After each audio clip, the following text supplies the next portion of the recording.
观众朋友，大家好，欢迎收看天津卫视大型情感节目《爱情保卫战》。好，先来认识一下今天5位聊一谈的老师。Hello， 大家好，我是青年作家文姬儿，我们要和有良心的人谈恋爱，过有趣的人生哦。大家好，我是曹鹤阳，情感生活遇烦恼，打开电视看爱宝。观众朋友，大家好，我是严品红。顶级浪漫不是霎时的花火，而是把名字刻进彼此的未来。大家好，我是新唐米娜，祝大家相爱容易，相处不难。大家好，我是曲伟。婚前看缺点，婚后看优点，这放大镜啊变成望远镜，日子才能过得又甜又远。希望大家都有又甜又远的好日子啊！是。但今天来到我们现场的这2组嘉宾，他们的日子是遇到了点问题啊！来，一起认识一下他们。来，请开门。本期第一对情感嘉宾，梁先生28岁，来自广东职员；周女士29岁，来自广东电商。他们遇到了怎样的感情问题呢？他对我的占有欲太强了，而且节日一点仪式感都没有。他老是花钱大手大脚的，都存不住钱。占有欲别那么强，也别老限制我，节日嘛，多给我点仪式感就好啦。希望他能够少花点钱，少跟闺蜜出去玩。这你们俩谁要来的呀？是我。那你先说吧。我们2个的话，结婚已经1年出头。谈恋爱的时候，在一个好友的共同聚会上看对眼的，就是都是外貌扣。现在的话呢，就是结了婚1年多，我就觉得没那么喜欢他了，没那么爱他了。因为我结了婚之后，控制我，占有我，然后对我现在越来越有压迫感。从工作方面，只要是我不跟他在一块出去，我要去工作，我要去见朋友，我要去同学聚会什么的，他就一定要让他知道，如果要去一些地方，一定要给他发定位，一定要让他知道我身处在哪个地方，然后大概是几点上班，几点下班，大概我几点回来，这样子一定要清晰让他知道。如果是我参加的一些活动是有男生有女生的，一定要跟他说，具体是哪些人。然后如果他不相信我讲的话，他会马上的就是谈一些什么微信视频语音，让我把镜头扫一圈，因为他不相信我说的话，他就要验证。那你这已经是有点过分的一个情况了。你这穿衣打扮他会要求吗？也有，我其实穿着是比较正常的，也不会说穿的比较暴露出门。只要是我不跟他一块出去的，然后我自己出门的话，他就会限制我，就不能说穿得太修身。然后夏天的话，如果是我穿短裤，他不给。广州嘛，30几度，大夏天的，别人出去穿个小吊带很正常嘛，他也不行。穿一字肩露肩的，他也不给。就这样子。那今天这身衣服，对，今天这身衣服他在他那合格吗？今天因为是我在，我就觉得没事。很漂亮是吧？对。啊，这样你不在，他能这么穿吗？正常，我不在，我觉得不行，因为我觉得结了婚之后还是要有结了婚之后的样子吧。这多好看呀，穿的。我们2个没结婚之前都是比较爱玩的人，然后都会喜欢去什么 KTV 啊、酒吧啊，去这种地方场所，然后经常也会有朋友聚会什么的。结了婚之后就还是要改变一下。去那种地方就怎么了？就觉得还是不太好吧。会有男生跟他搭讪是吗？他经常有男生也跟他搭讪，我还是不放心。你怎么知道的？因为之前他去参加朋友的一个聚会，是他跟我说只有女生去的。但是去的那个聚会上面是有男生的，我是怎么发现的呢？就是因为那个聚会上面有共同的一个好友，然后我微信上面看到有发那个朋友圈有男生在，后来我才发现了这个事情。我的想法是说多一事不如少一事，因为如果是让他知道有异性，他又要来问来问去的，那我就说还不如不让他知道，结果还是被他发现了。有男生在就怎么了呢？结了婚之后还是要收一下心，不能说这么玩下去。他其实为什么会说对有些异性会有点说警惕心，其实就是之前我跟他一块去商场购物，然后中途的话呢，我要去上洗手间，好巧不巧，他就远远的看到有人来跟我搭讪，就想说交个朋友什么，要什么联系方式。他在心里都要觉得我只要离开他一会儿，就有异性跟我搭讪，他就觉得我就是长得好看，我是穿的干嘛的，所以他就有这种警惕心理。就这样子。然后说什么玩什么其实很正常，因为现在20几岁的年纪嘛，就正常的社交而已，并没有说什么好玩。他对我的管控程度是比较严格的。那如果是说正常的一个夫妻关系，报告行程很正常，但是说一天做什么事情，具体什么事情都要跟他讲，然后我不讲的话呢，他就会跟我闹。如果是说这些上面的事情觉得就是会关系到说是因为太在乎我了，太爱我了什么的，我觉得是可以理解的。但是他在结婚、婚前、婚后中的行为是很严重，表里不一。结婚之前谈恋爱的时候，各种讨好我，节日的时候，什么情人节呀、七夕呀、纪念日的，他都会说，哎，给我买包包，给我买一些礼物，很用心的，就是说纪念日去提前1个星期去订餐厅，然后去找布置什么的，特别好。然后结了婚之后，现在1年出头嘛，他现在就是一到节日什么都不作为，前后的反差就特别大。我现在就根本没钱，你知道吗？我结了婚之后，我工资每个月我都是上交给他的，而且就是前2个月不是那个情人节吗？我跟他都已经说了，就是说没有钱给你准备礼物。我跟他说情人节快乐，他当时都说好的没问题。但是情人节那天我跟他说，他说我以为你会有偷偷准备什么惊喜，我真的是没有的。然后他还不开心，又在那里无理取闹，我就觉得很无语啊。这个女生她没有钱，怎么给你惊喜呢？准备惊喜这种东西，我要的是什么？节日的仪式感。我就是一个浪漫主义者，我就是喜欢说，哎，节日的话，突然会有点 surprise 啊，小惊喜的东西。我知道他现在把钱上交了，但他可以不用说用花钱去买东西讨我吧，很简单的，我要的可以不用物质的，就你下了班，哎，给我去做一个浪漫的晚餐，这个是不是也是一个浪漫的东西？或者是说纪念日的时候给我送份情书啊，我觉得这个也是 OK 的。为什么没有？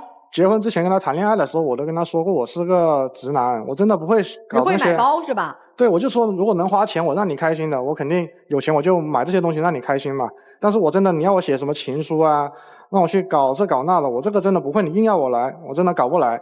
他就是不说，他就一定要喜欢那种我要偷偷准备一个仪式感，然后有个小惊喜，没有这种的话他就不开心，就一定会闹脾气。你让我去做个饭啥的，你跟我说一声，我能去做啊，没问题。但是他就是不说，他就一定要喜欢那种我要偷偷准备一个仪式感，然后有个小惊喜，没有这种的话他就不开心，就一定会闹脾气。情绪价值上不到位了也哈。你们现在也都快30岁了，有商量过生宝宝的问题吗？有，但2个人的一个价值观也是不一样的。我觉得现在还是一个打拼的年纪，然后可以说先准备好了，或者是说多点积蓄，然后再去备孕啊等等的。生不生孩子是另一回事嘛。我们首先结了婚之后，我觉得要过日子，先要把钱能存下来才行啊。他每个月我们把那个工资，就是我们一起赚的钱，都是他来保管的嘛。那他每个月都把钱都是花完的。虽然说他的一些工资在我这，但他还是对我还是不够诚实。生孩子还是暂缓，因为我觉得现在相处就不是那种走到最后的样子嘛，所以我的话就会说慢慢再处一处这样子。2点啊要落实的，一是他怎么不诚实了，2你是不是把家里就赚的钱全都花完了？他说他每个月会把工资上交给我，但是他其实是并没有，他有留一手的，让他花心思在我身上给我买礼物，他没有，但是他会自己给他自己准备礼物。因为他现在工作的话呢，是有时候有一些项目会有一些提成，虽然说他会把钱给我，但是我不确定说他每个月寄的工资多少，所以他给我的钱可能不是完整的，不是全部的。然后他会把自己的一些钱花在文玩上，买一些什么手串啊、蟠核桃呀。然后有时候玩游戏的话，也会说花几百块钱去每个月充游戏、买皮肤这样子。我本来是不知道的，因为他瞒着我。那些核桃手串大概是多少钱啊？就每个月的话会花个几百块钱在那里。那他每个月给你多少钱呢？工资全给就几千。那我觉得这也合理啊，这他赚这么多钱，他给自己买个串儿有啥？几千你都花掉了，他全花掉了。是像他说的，你们没有存款吗？他赚的钱，你赚的钱，你都花掉。我们每个月都是月光族啊。那你还嫌他偷偷买了几百块的核桃啊？那你不几千上万都花掉了吗？不诚实，不是那金额。你说全给我，但你没有全。是吧？来，男生回答这个问题，你到底有没有留私房钱？我是有留一点，就后来是被他查那个手机购买记录给他看到了。我觉得我这个没什么吧，因为我平时工作是挺忙的，我除了工作在家里就是2点一线。但他每次下发多少零花钱给你啊？我没有零花钱的，我就是说我钱花完了，什么生活费用完了，我就问他要，他就给一点给我，是这样子的。平时给个几百块钱，然后的话他去工作的时候，吃饭啊、公交啊等等的，然后每次钱花完他就跟我要，就这样子。那你我本来也不怎么记账吗？他就想省事啊，他就说，哎，我家里我不想说去记账，所以他就把钱给我啊。好。但是他就是不诚实这个点。行，那是不是每个月你们俩挣的钱都花完？这个事儿他说的是实话吗？对啊，他基本上老是喜欢买一些乱七八糟的东西。那你觉得都花完在婚姻当中合适吗？确实是不合适，因为我可能比较享受当下的愉快吧，然后有时候就冲动消费，然后后面的话就会后悔，因为我没记账，所以有时候月底看了一下，确实是没存下多少。所以这个说没有钱生孩子呀，或者是准备工作还没做好呀，实际上是也没有存款，然后呢彼此也没有信任度，是吧？所以就提不到生孩子这个事儿。对，所以我就是目前还没有这种想法。各自下班回到家里以后呢，你们两个面对面共同过日子呀，做家务呀，家里边的这生活呀，都怎么安排的？做饭、下厨等等的，打扫卫生也是我，因为他一般的话，大多数每天就是2点一线，回到家下班的时候都是晚上10点多、11点多了。然后我们两个现在的话，什么情况就是没什么好聊的，因为我觉得他就是一个闷油瓶子，他就是一个直男，我是一个很喜欢说跟人聊天的一个情况，然后每次跟他讲话就是讲不到一块去。平时他回到家，我跟他讲一些工作上的一些繁琐事情啊，他就会说那就这样吧，哎，那也没什么办法，对吧？工作这么做，那就忍一忍就过去了。就其实我要是什么，他跟我一起吐槽说，哎，这不行那不行，或怎么样的，他就没有，他就是稍微1、2句打发完事儿了。然后今天我就觉得，哎，跟他聊天还不如不聊，跟空气聊的。跟他现在结了婚在一块，感觉越来越没有谈恋爱的那种相处的模式了，还不如说不结算了。你还是结婚前的你，他不是结婚前的他，是这意思吧？结婚前你陪他聊吗？能聊到一块儿吗？结婚前他没有这么负能量的，而且他说的时间段也不对，我老是偶尔会加班嘛，就有时候下班可能9点、10点、11点也有，然后可能下班回到家洗个澡，12点多1点我躺床上了，躺床上我很累很困的，就是我明天可能还要早起的这样的一个状况嘛，他就在床边在那里跟我说一些今天工作哪里不顺利啊，然后谁谁谁不好啊，听起来整个人很消极的一个状态。本来我就是很累的一个状况嘛，如果说我不回答他，或者说给他的那个反馈，他觉得不好不满意的话呢，他就会又在那里无理取闹，就不开心。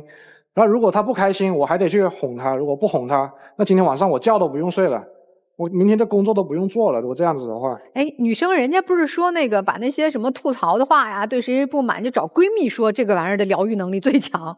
你跟闺蜜说说呢？就是现在我跟她是处不来的，所以我就不跟她唠了。然后我现在跟闺蜜相处，她也不满了。你说她那个闺蜜，我更觉得来气。她这个闺蜜感觉就是在我们婚姻中一个第三者的一个存在。天，对啊，男闺蜜啊，女闺蜜。她这个闺蜜太离谱了，就是我们家有个小房间，她那个小房间就专门是给她闺蜜准备的一样的。就什么事情她都是跟她那个闺蜜在一起，就像个连体婴一样的啊。那闺蜜住在你们家小房间里？也不是说每天住在那里，但是你3天2头，1个星期起码来3回啊。晚上在那儿过夜啊？对啊，他们经常都在一起，时不时我经常下班回到家，就看到他们两个在那聊天，在那叨叨的。然后第2天醒来，他们也在那里聊天，而且我经常晚上睡觉的时候，晚上她也不在床上，她也去她闺蜜那个床上。然后每天经常去吃饭啊，也叫上她闺蜜，然后去旅游也要叫上她闺蜜。新婚1年就带着闺蜜去旅游？就3个月，我们3个月刚出去北京那玩了一趟嘛，然后去个游乐场，然后她闺蜜本来是我们2个要去的，然后她闺蜜也叫了过来，然后他们出去玩，然后每次都是他们2个在前面开开心心的，我在后面给他们拎个包，对，就搞得我要伺候他们一样的。那怎么住啊？你们仨出去？是还是分开住，但是她这个闺蜜在一起就每次感觉没有隐私啊。闺蜜是自己付费还是由你们买单啊？她自己付她那个机票。啊，住宿呢？住宿也是她自己付的。只是在你们家吃吃喝喝的时候会需要付款。大钱她自己掏，小钱你们来掏。对，像吃饭那些啥的就不用管嘛。所以我觉得这个是没什么的。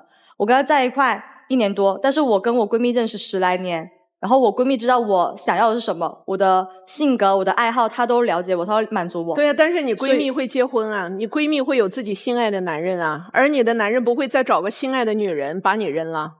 对啊，我觉得她这个日子感觉就像是在跟她闺蜜过日子一样，不是像在跟我过日子一样的。而且她那闺蜜也是比较爱玩的那一种嘛，然后也是时不时会叫她出去啊，参加什么聚会啥的，我就很不喜欢。闺蜜怎么评价你的婚姻呀？她就说能处就处，处不来就是拉倒，就这样子。什么隐私她都要跟她闺蜜讲的嘛，就包括我们吵架啊什么的，她都会让她闺蜜去说我们这个是谁对谁错，她闺蜜肯定是向着她的呀，都是说我不好。你妻子脾气好吗？她脾气就是那个样子，就说什么她也不是很听的。那听听老师们的建议啊。我不是帮女生说话，但这个事情就是事实是什么？你跟她在一起的时候，她就年轻漂亮，她会打扮，所以你才会对她一见钟情，对吧？对。她的消费观和她的这个消费的一个量级是你们俩在一起之前她就在那儿，她不是跟你结了婚之后她才要去买化妆品、买护肤品、买漂亮衣服的。突然一下，就她以前觉得自己是一个很漂亮的小女孩，然后为自己的人生就又努力奋斗，然后又有自己喜欢的人，老公也很帅，然后也很上进，她的人生应该是一片幸福。她觉得你曾经让她觉得她是全世界最幸福、最幸运的人，现在她会觉得说，哎，结婚了之后这东西都不在了呢，变了呢，那这个时候这女生就开始委屈了。那是不是有一天，如果我变成了她不喜欢的样子，我连她也没有了呢？你有没有想过，其实她也是害怕失去你，她不讲呢？其实你们所谓的说什么啊，你不要出去玩，你不要出去跟闺蜜怎么样什么的，我跟你讲，她可以做到，她现在不想做到。你老婆既然能够在最爱玩的年纪跟你结婚，她态度已经摆在那里了，不然她不结这个婚。男人是靠本事的，你要有这个本事，你就多努力奋斗，你给他这个安全感，要学会用自己的智慧去解决问题。说完了，谢谢。一上来两个人都笑嘻嘻的说喜欢对方原因都是颜控是吧？对。男生你还觉得女生好看吗？好看啊。女生觉得现在的男生你看他还帅吗？没有之前那么帅了。你当时选择跟他结婚的时候，你有没有考虑过信任的问题？而且男生说了一句我觉得特别有意思的话，你不就是因为你是这样的人，所以你就说他是这样的人吗？哪怕他改了，你也不会觉得他改了，因为他的脸没变，他还是那么好看。他说他改了，除非他全天24小时，你手机装着监控看他，就往家一坐，你才会踏实。你那么说他的原因，不就是因为你不放心吗？再说说女生，你现在是不是不觉得他那么帅了吧？是不是生活压力开始大了？开始失望了。对，疲惫吗？对。那你告诉我，你有没有躲他的心？对。那我真的是现在说回最开始的疑问啊，你们俩一个28，一个29，从你们俩上来，先说颜值啊，我承认两个人颜值都很高，但是你们俩给我的感觉、气质跟形象跟状态，你们俩特像21、22刚大学毕业的人，特别不像结了婚有信念感，为了家庭会付出会改变，两个人一块融入共同努力，没有，你们俩根本就不像结婚的人，过日子的烟火气我看不到，家长里短的没有，而且你们俩打一上来，除了简单说了不做家务以外，你们俩沟通的跟生活一点关系都没有，特别不成熟，就不像婚姻，像恋爱，是吧？对。可是你说恋爱吧，咱能说不合适算了啊，这婚姻都成一家人了，也不能说不合适咱就散了吧，是吧？当时因为彼此颜值高啊，或者那个刚开始恋爱的甜蜜美好啊，一婚了头他就结了。现在冷静下来之后，这女生不就觉得，哎，好多地方让我失望。说实话，你俩一对璧人不应该拆哈，但我是真觉得俩人不合适啊。他完成不了你的需求，我觉得他是个挺好的男孩，虽然有一些可能不够自信，但他踏踏实实的努力工作，认真生活，但适合你吗？你俩在一起特别不配，说实话。虽然两个人都好看，不是一个路数的好看。如果还想往下走，首先戒了公主病，该干啥干啥，戒了闺蜜，戒了乱花钱，戒了好高骛远。你要想做他的妻子，你就得把这些戒了，两个人脚踏实地，齐头并进往前走。男生，我觉得你啊，这还是那句话，没有金刚钻，你揽着瓷器活，就是给自己揽一大棒槌。其实人啊，你说复杂复杂，说简单也简单，无非要的婚姻当中就是情感价值和物质价值。咱们说的现实一点，年轻的时候我物质价值提供不了太多给这个家庭，那一定就是使足全力去提供情绪价值。看上你就是看上了你的情感，知道你没钱，那你不得把情感这个特长发挥的淋漓尽致啊？您好，你现在一物质价值提供不了，二情绪价值也提供不了，那你说要你干啥？所以如果你还爱他，我觉得一方面女生也收收心，你嫁给了一个喜欢的男孩子，他现在还小还年轻，没有那么多给你去娇宠的这样的机会，共同成长。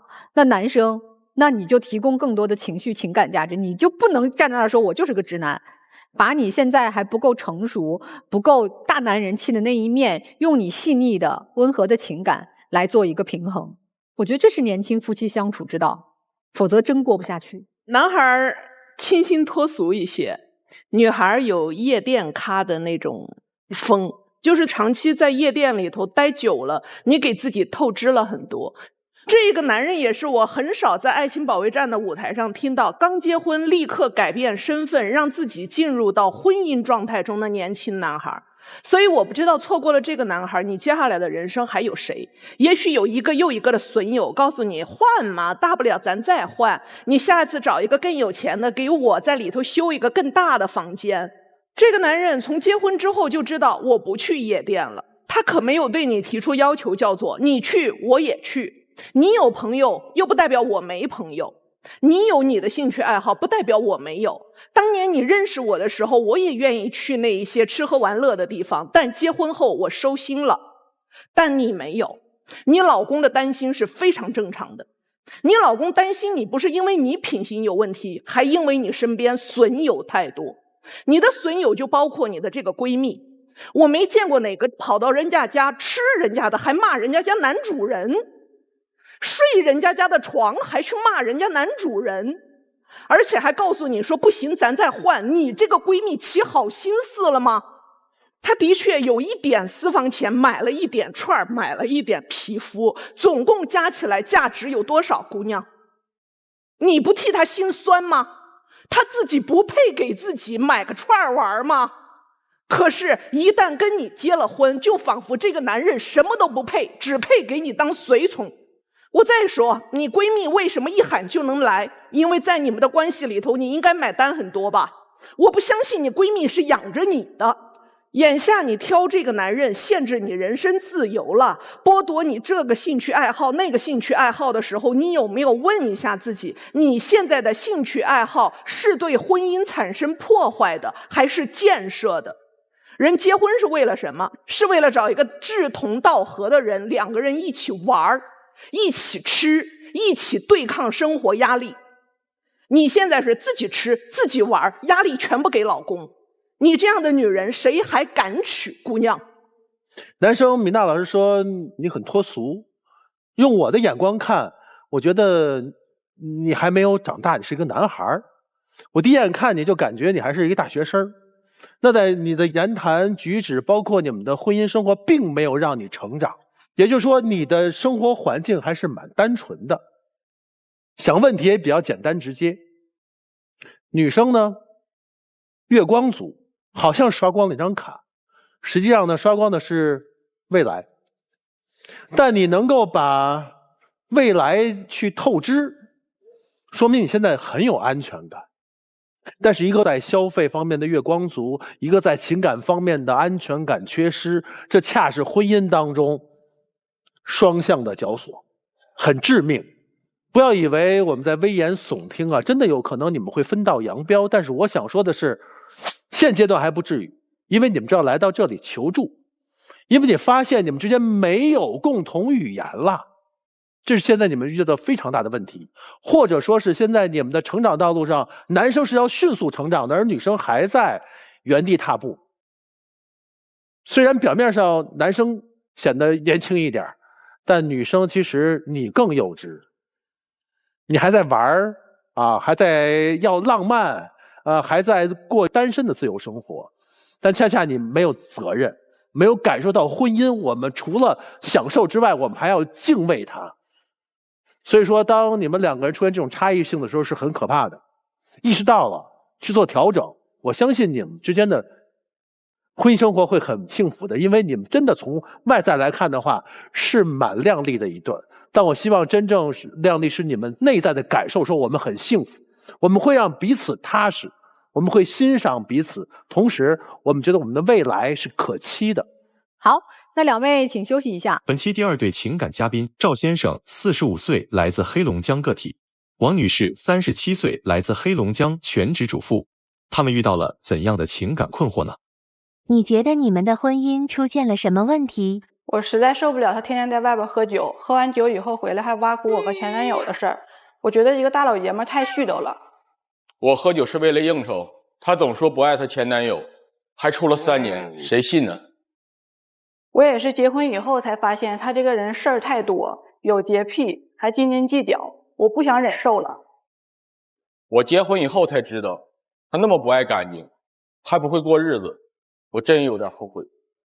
结婚多长时间了？3年多，我实在受不了他，他天天的在外面喝酒，回来他就不让你睡觉，然后跟你说一些事儿，翻一些旧账，说我前男友的事儿，他怎么受不了？我说那你要受不了的话，就别过了。咋还提前男友的事儿啊？也没他说那么夸张，我也不是天天喝酒，因为呢我是做餐饮的，因为来的都是回头客和我的朋友，因为有些应酬。所以说也他说是天天喝酒也不存在。人家的重点不是你天天喝酒，是你喝酒之后翻旧账，提前男友。在结婚之前，我曾经问过他过去的一些情感经历，他总是说不太清楚，所以说我就越来越好奇这个事儿吧。结婚了以后呢，我说我也40多岁了，经历过很多事儿，我说你就跟我讲一讲，说一下以前的这个过往经历吧。他就跟我说，他说其实以前我处那个男朋友，我根本我也不爱他，也不喜欢他。后来我问他，我说那你不喜欢他处多长时间？他说他处了3年。我说一个不爱的人你能够在3年，这个事儿我就心里头有个心结。你俩处了多长时间？我俩处了10个月，结婚半年，加起来还没人家一半长。对，我就心里不舒服。他诓我，他说你跟我说吧，没事儿，我不生气。我傻呀，我实在，我跟他说完了，他就生气了，我就觉得他说他不爱这个人，他跟他3年，我心里头就不是滋味。那你给他解释清楚呗。他跟前男友还有联系吗？来，你说说。没有。这个吧，我已经跟他说过了。我跟前男友在一起是一个单位的，是属于工作关系。我们其实也不是相处的时间特别长，因为在一起工作嘛，所以说就断断续续的就在一起。相处了3年，然后后来我就是觉得还是不合适，就这样就分开了。其实也没什么复杂的，但是他就觉得他心里边释怀不了。你释怀不了啥？释怀不了，他说那意思，我这是有个伴儿，在工作上能帮他。他说根本就不喜欢他，他也不爱他。不，那他要说我很爱他，我跟处了3年，你就舒服了是吗？他如果是真心爱的情况下的话，我心里反倒还舒服。那不就没你事儿了吗？你是怀疑他的人品，你既然都不喜欢他，你利用他跟他处了3年多。对，他3番5次的总是提这一件事儿，只要一喝多酒了，回家就开始提，而且他总在外边喝酒，喝多了跟人家女孩又搂又抱的。我说那你这样我还受不了呢。你看见了？我看见了，人家那个女孩都说你看你那个妻子在这儿呢，你注意点。他都不顾及我感受，他说没事儿。你是故意的吗？不是，我们是从小一起长大的，我们都是像哥们儿一样。那你还不如跟我说你是故意的，想引起你老婆的注意呢。我要是真有事儿的话，我避着他点呗，对不对？虽然说我可能知道他没有什么问题，但是我看着我心里也不舒服啊。我之前那个前夫他就是这种，就是跟人家总是这么暧昧，然后就是我们因为这个事儿离的婚，所以我心里边吧就有阴影。你说人家的过去，人家揪你的现在。因为他口口声声说爱我，跟我提2次离婚，结婚刚半年。你俩都一个毛病，一个事儿说不完，就又拧到下一个事儿去了，是不是？还没交代完前男友的事儿，你又扯到他要离婚的事儿了。对。那你咋就跟人家提了2次离婚呢？他这2次离婚吧，第一次就是因为他喝酒，他喝完酒不让我睡觉。我说我这个神经衰弱，我必须得睡，不睡好的话，我好几天我都缓不过劲儿来。是这样啊。我跟他处对象之前我就说了，我说我想找另一半是什么呢？相互之间有沟通是吧？能够就是说在一起交流的。因为回来以后我晚上2点多了，他就是觉比较轻，我一弄醒了正好我就想跟他聊一聊，我还想再做一个更大一点的店，我想回来跟他商量商量。我们2个现在呢也没有负担，也没有孩子，老人呢也身体也挺好的。我说你就帮我打下手，因为他也学过财务，这样的话你帮我管账，帮我顾人呢。可能是我喝点酒之后回来吧，磨叽2句，说话可能也态度也不太好。他就跟我生气了。基本上吧，他回来以后我就睡不了了，这一晚上你就别想睡了。我没有别的要求，喝酒也行，你回来以后你消停睡觉。他就不行，他在外边不管喝多少，不管多晚回来，回家以后得接着再喝，一直喝一宿。我在外面我也不可能跟他们就是喝的太多，因为喝太多了以后，我第2天我起不来，我工作不了啊。正好呢，我就是想聊聊天，有点亮，留点，我寻思回来再喝2杯，就这个意思。第一次提离婚就是因为这个事儿，忍无可忍了。我说那个你不让我睡觉，这个我真受不了。那怎么收场的呀？不是也没离吗？他就一吵架就往家里跑，那都半夜了，我能让他出去这么晚？然后还有呢，就是我俩一吵架就跟我妈打电话说，我妈也心里头她也不舒服，那你觉着回来就骂我。你这半夜2点多回来，借着酒劲儿还拉人家聊天，你觉得这没啥问题哈？结婚以前，我们有的时候也经常晚上聊聊天，他第二天他也不用早起，不用早起我也得睡觉，谁不睡觉能受了啊？我走是因为我不想再跟他冲突了。那你说他也不听你讲理，那我还不走，我在这块跟他耗什么呢？他不让你走，对，我一要走他就拽我，给我拽疼了，我就想要反抗，我就挠他，我就咬他。他动手，然后砸东西，把家里头那个厨具、锅碗瓢盆全砸碎，茶几都干碎了。哎呀，你俩这还挺激烈。这是一次闹离婚。第二次闹离婚就是因为他说那个男朋友的事儿嘛。他就总是释怀不了。咱得过日子往前看呢，你总释怀不了，那咱就别过了，就离吧。不是这个事儿，就是呛到肺管子了。他恼羞成怒，就说啥不干，就非离婚，拿结婚证，就等我，就在那坐着等我。你是觉得他现在还在意他前男友吗？倒也不是，我就是觉得他他说他不爱他，就跟他处3年，我心里头就是你知道吧，就成心魔了，你知道，就有的时候我想，这个词儿用不对。你是不是也觉得他现在不爱你啊？我觉得他也爱我。你觉得他爱他前男友比爱你多？他的意思是说，你这个人人品不行，你不爱一个男人还跟他在一起，你是利用他，这事儿我就过不去。我总感觉是自打听完前男友这件事之后，男方所有的行为，就是你看我怀疑你跟之前前男友那个是你人品有问题，现在我就要求你证明出如何爱我。你要证明你怎么爱我，找存在感，行吧？啊，必须得证明。他这个就是个心病，他只要一喝多了，你傻呀？你跟他说他干啥呀？哎，对，就是这个事儿，我就说了，我说你哪怕你给我善意的谎言也行，你不告诉我，你烂在肚里头，我这心里头没有这个气儿的。不是你让他说的嘛？对，说了你又不满意，不满意你又想让他圆回去。您计较的是有一些细节吗？那一些细节他说的太清楚了，是吗？是的，第一个细节呢，他跟我说，他开始追他的时候，他挺讨厌他，然后呢，他这个死缠烂打，总给他送饭。我说那你吃了吗？他说我吃了。我说你跟他相处了没有啊？他是还我们单位的一个部门领导，很多东西我上手我挺笨，哎，他总是帮我。我说那你是感恩跟他处的吗？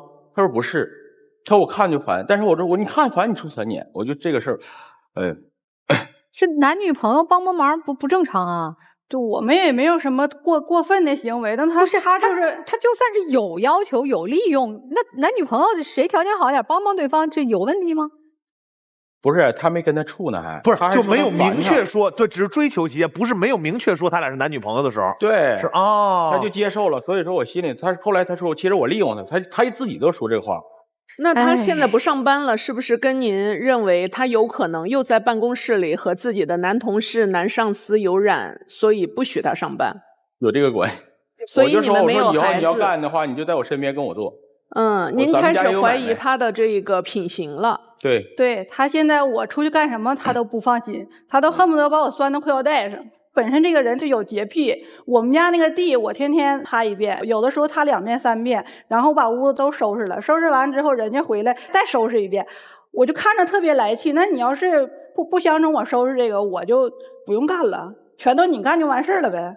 我回来吧，我穿那个拖鞋踩那个地上都粘脚，我说他擦的也不干净啊。他就是找事儿，你知道吧？哎，你俩结婚之前他也这样吗？结婚之前没发现他这个问题。但是他知道我爱干净是知道，我以前我们处的时候，他那个衣服，咱们正常洗衣服就是浅色跟浅色一起洗，深色一起洗，我觉得就挺好的嘛。人家得是外衣、内衣还有这个打底，全都得给你分开洗。如果你要是混在一块儿洗了，人家这衣服就不要了。新的洗衣机出来了，一个洗衣机3桶，内衣、袜子、外衣。就得了吗？这可以解决了。换一个啊，对呀，这不就解决了吗？他那个吃橙子都得让你给洗一下。我说这个橙子吧，本身它就是扒皮吃的，你把皮扒扔了，吃里边瓤，你又不吃皮。因为我在南方以前也工作，我们旁边就是山庄，就是专门种那个东西的。然后就那个有农药残留，不洗，你拿这皮扒完以后，手上有那个农药，你再拿这个吃，都吃嘴里了吗？人不说不干不净，吃了没病吗？对，他说吃好几10年我也没吃出啥问题来。8个橘子都挑，那吃饭呢？做饭呢？做饭都我做。我不会做饭，因为我这些年我也没做过饭。哦，你在家不上班，但也不做饭。然后我现在教也学做饭呢。他每次出门之前都得给我安排一顿一会儿把地擦了，把这个干了，那个干了，好像他要不给我安排一顿，我就不会干似的。哎，他安排你的时候，他态度好吗？不好，挺好的。不好。我你说来，你自己表演一遍，你怎么安排他的？我就边穿衣服边往外走嘛，完我就边走边说嘛。我说一会儿把那个地擦了，然后我说厨房阳台这个窗户什么的边上，我说注意点，我说咱们有那个擦那个，我说你觉得这样态度好啊？你就这样态度好啊？那哄他，我说宝贝儿，我说你好好擦，帮我擦地。你拉倒，你就得这么说呀。哪哄我学会了，所以你俩这么矛盾也都是生活细节哈。对，其实没什么大原则性问题。他买菜吧，我俩饭量他知道，我也饭量也小，他饭量也小，就是买一次饭吧，够一次吃的，第二天再吃新鲜多好。一买一大堆，7、80%全扔掉了，太不会过日子了。我说这不是说这个买多买少的问题，买水果也是，买什么东西都是一买一大堆。最后他就跟我说买个菜这些事儿，你说你一个大老爷们你也磨叽。我说这不是这个磨叽问题，我说之前我跟你好好说，我说你咋买这么多呀？完了做，后来我扔了吧。说完之后他还不改，就是已经4、5回了之后了。我有的时候早上吧，我有点起床气，起来以后我一瞅，我看他放那堆东西，我说话就是有点不太。我说你瞅你买这么多玩意儿，能吃了啊？我说咱俩吃多少你心里没数啊？我就说话有点冲了，他就急眼了。我说以后你买吧，我不买了，我不会。吵起来了，对，就爆发了。那你不喜欢我，你给我娶回家干什么？对，我说你滚犊子，我就这么说了一句。延伸到那个，我就觉得他嫌弃我。他起身就要走，本来我们都已经谈好了，我说这2天休息，我带你出去旅游。人家老先生不管不顾，说起来说走就走，歘就往娘家跑。然后呢？我拽也拽不住。所以你俩这么矛盾也都是生活细节哈，说说工作方面的事儿吧。我之前是有工作的，然后就因为他也总不放心我嘛，总觉得我跟前男友有问题，跟这个有问题那个有问题的，他就把我留在身边了。他跟他哥一起合伙做买卖，我说他哥也不干什么，我们家出的钱多，我说你就应该多分点钱。他跟他哥一半一半。我哥吧投的确实少点，因为我也是独生子。小的时候他看着我长大的，小的时候他一直对我挺照顾，对我很好。我一想吧，他岁数也大了，离婚了，现在孩子呢正好也上高中，马上上大学了，我现在让他多挣点。开这个烧烤档的技术所有配方都是我的，但是人家也挺能吃苦，早上起来4、5点钟上货，也挺忙。我以后想做一个更大的，现在正在筹备在做，房子都已经做完了，在装修呢。我就说以后把这个小店让我哥去弄，这样的话他付出的更多了，我俩一半一半挺好。我俩在做这之前我就有这个规划了。他哥比他还能喝呢。我其实就是特别不喜欢他哥的原因，是因为勾引他喝酒。他有10顿酒得有8顿是跟他哥一块喝的。他要跟他哥在一起吧，我感觉还能少喝点他就少折磨我点。我这是精神和肉体双重折磨。还是连锁反应啊！哎呀，这听着你们这半年的日子过得这么鸡飞狗跳的啊！哎，你提的2次离婚都没有离哈？我没同意啊。再一个就是跟我婆婆吧处的还挺好的，每次跟她吵架了之后就特别委屈，我只能跟我婆婆说，然后我婆婆就说她，然后我心里就平衡一点。我说咱俩有事咱俩说解决，我说你别一回去就说完以后妈跟人上火，就说她离婚的事，她说我不跟那女儿过怎么样，给我妈上火，我妈都哭了。我不能跟我妈说，我再不能跟我婆婆说，我跟谁说去？我这些压抑全都压在我自己心里，那我能受了吗？你就跟他直接说就行了吗？他也不跟我沟通啊，他喝完酒以后就变身了，他就是变成另外一个人了。你们双方之前的婚姻都有孩子吗？我有孩子，他没有。啊，你的孩子呢？我的孩子归男方了。您今年37岁，还是有机会再生孩子的哈？商量过这事儿吗？商量过，我也不强求，就是这个孩子是缘分，缘分到了自然就有了。哎，那你为啥离的婚呀？我俩就是一个单位在一起，那时候岁数小，我俩处了2年多呢，处2年多也是结婚时间4、5年这样吧，结婚就是因为一个小事儿，我俩在一个单位的事儿，就是现在已经很多年，10多年以前的事儿了，我现在都忘了因为什么了，他就走了。那他离家出走不也就得离单位而走吗？因为跟您是同事啊。没有，他就去到别的城市了，然后联系不上了。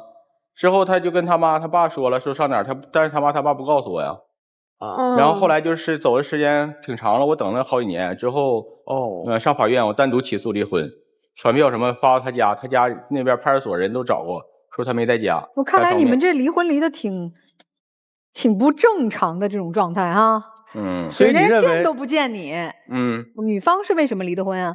我是因为之前的前夫吧，他也是搞餐饮行业的，然后也是每天回来特别晚，总是跟有一些人有些暧昧。因为这个我在他手机里边抓到过，就是他跟别人聊天的记录，然后我们是因为这个吵架吵过很多回，然后最后我说就坦诚一点嘛，咱们也别互相折磨了。他说离婚可以，但是那孩子的抚养权必须给我，因为我们在一个城市，我觉得看孩子也特别方便，所以说就没去太争取那个孩子的抚养权，就这样就和平离了。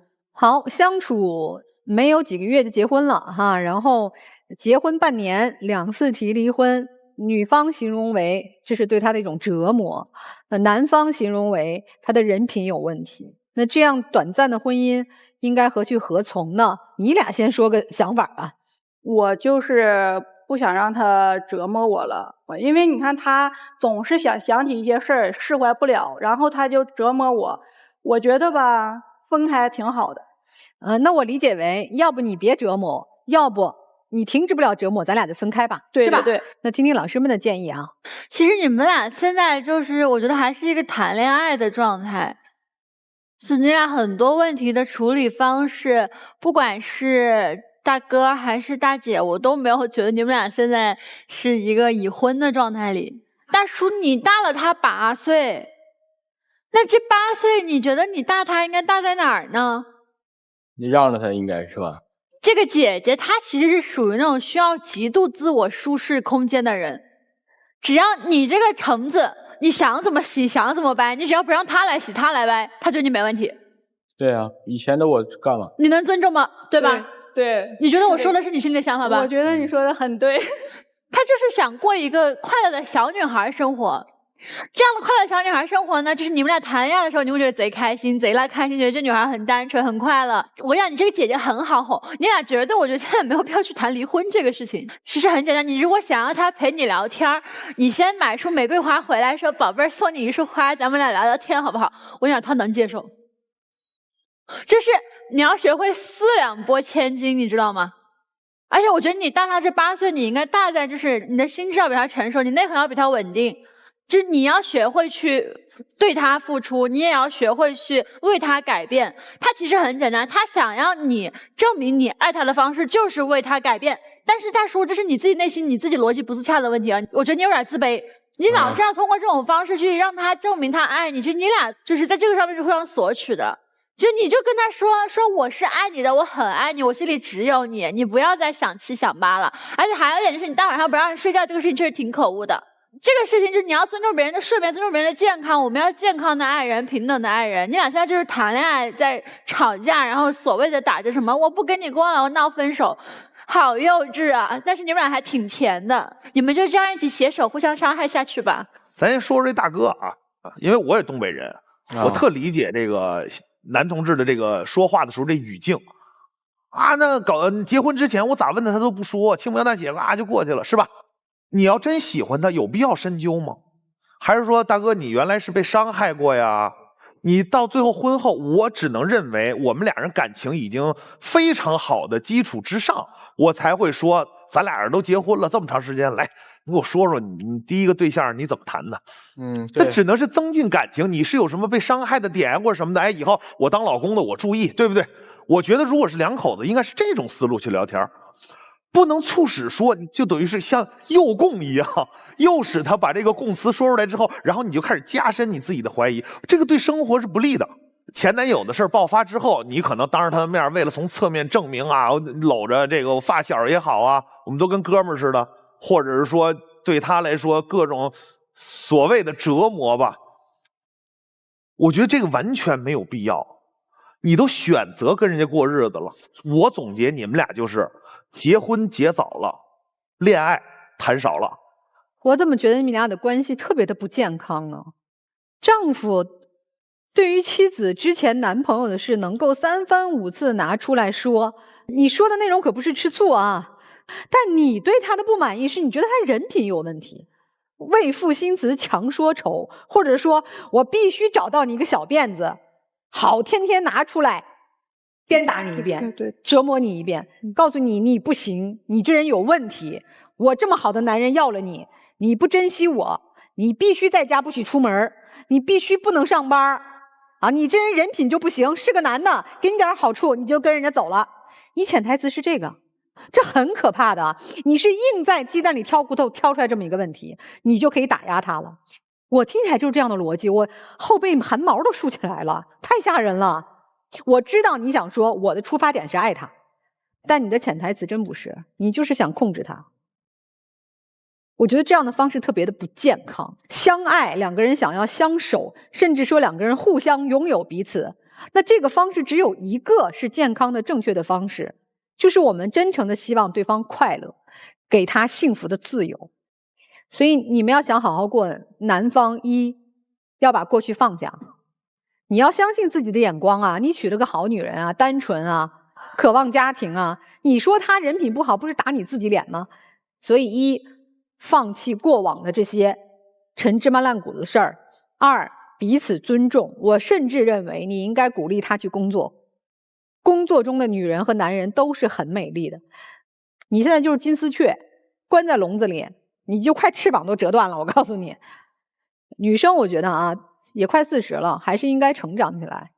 你不要认为这种什么半夜拉你说话呀，死乞白赖拽你回来啊，你又打又闹他也不走啊，你不要认为这就是对你浓烈的爱，这是一种浓烈的控制。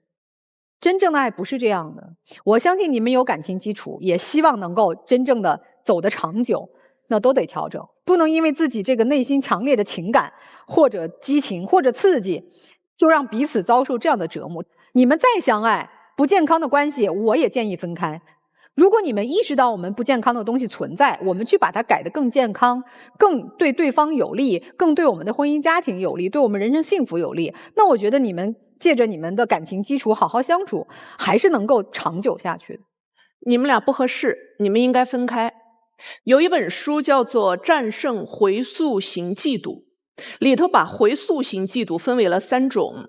第一种叫温和的回溯型嫉妒，第二种呢是基于价值观的不同导致的回溯型嫉妒，第3种是强迫型回溯型嫉妒。其中1和3都是能解决的，就是这种跟往事较劲、跟往事嫉妒的这种温和型的这种，可以靠跟朋友聊聊天、自我开解都能化解。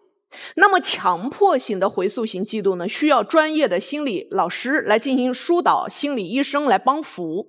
但是无解的就是第2种，叫基于价值观不同的回溯型嫉妒。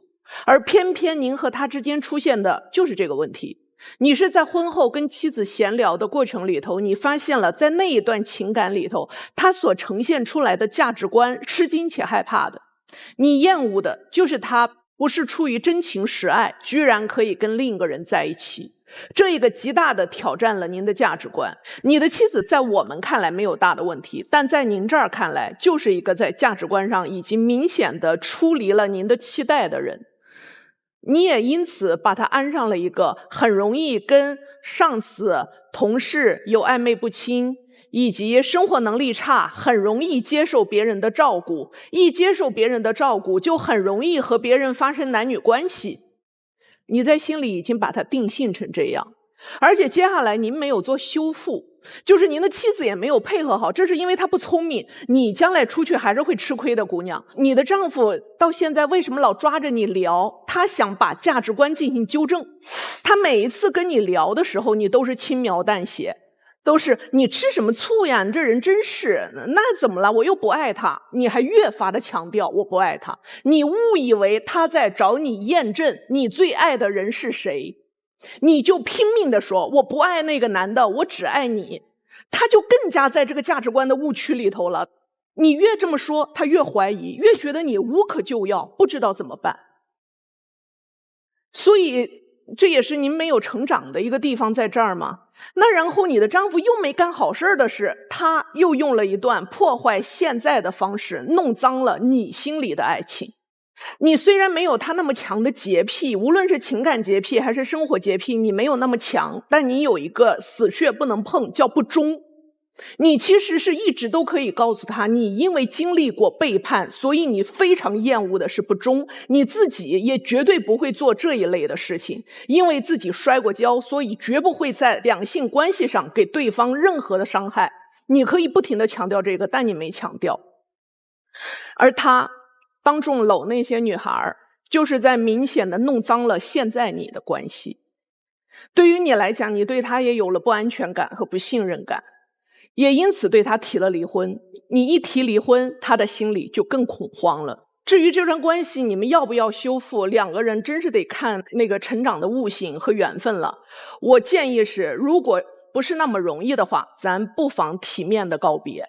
丈夫真的认为妻子人品有问题吗？怀疑态度。不认为你的价值观出现问题。你对你现在的妻子就是2个字，占有，说白就是控制。你其实知道她人品没有问题，但是你要让她认为自己有问题，然后你把她控制在自己身边的最好的手段是什么？不要让她去工作。怎么不是？她现在有工作吗？没有。你支持她工作吗？我支持她跟我一起工作。那不就在你身边牢牢的控制住她吗？难道还在摆脱这个事实的真相吗？你有洁癖吗？我应该是算有吧。啊，算有，不是到极致吧？对，到不了我不分开洗就扔衣服的阶段吧？你扔给谁看？你在吓唬谁？2、3点钟回来，一定要把他薅起来说陪你聊天，你在肆意的让自己的威严，让自己在家里的位置在他心目中定个锚。你是在控制，是在占有他，你一点也不为他考虑。女生，咬人呐，不如咬紧自己的牙关去独立。你告状，你不如告诉自己长点心吧。这一次又一次的林林总总的事件，真的是爱吗？明明就是赤裸裸的占有。好吧，那我们2对夫妻啊，都思考一下老师的建议啊，看看最终选择你们是怎么决定的，好吧？请回到转门后。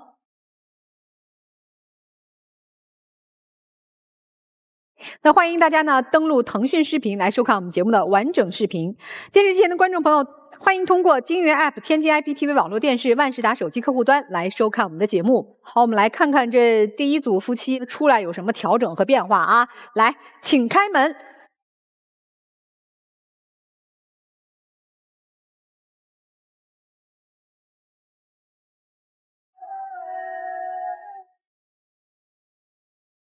你有啥要说的呀，两位？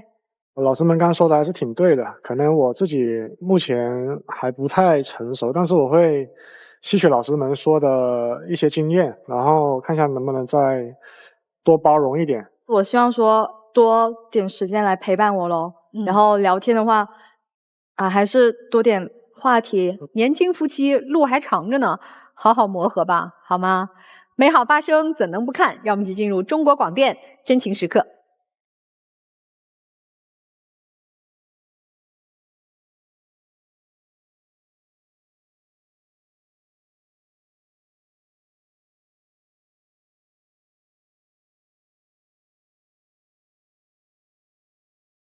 加油吧！好，谢谢老师。拜拜。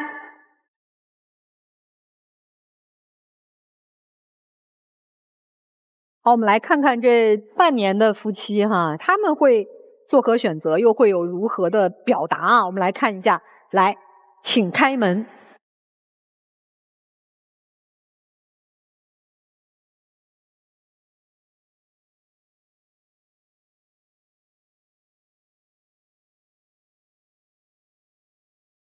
决定做什么调整了呀？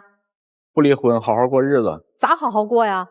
我以后把我所有的过去对他说过的那些话，以后永远不提了。我以后也不喝那么多酒。哎呦，这声都变小了哈，这决心改了，声音都温柔了。这妻子有啥说的吗？我以后也应该成长，然后他要求我那些事儿呢，其实他不要求我，我也要做好。因为像老师说的，我也岁数也不小了，也不能像一个小孩似的，应该学会成长。所以我也想改变一下自己，然后我俩以后好好过下去。挺好，挺好，美好发生，怎能不看啊？让我们一起进入中国广电真情时刻。